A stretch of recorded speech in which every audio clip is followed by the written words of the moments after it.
Бір перзентке зар болып, бала көтер алмай жүрген мүсәпір әйел, бір күні Мәшһүр Жүсіптің есігін қағып, «Әулие жансыз ғой, ендігі үмітім сізде ғана, тұмар жазып беріңізші» деп өтініпті.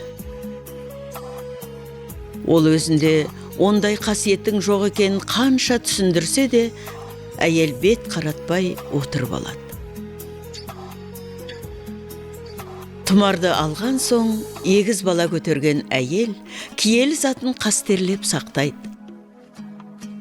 Қартайып, тұмарды балаларына тапсырып жатып, олардың дүниеге келуіне осы қасиетті заттың себеп болғанын баяндап кетеді.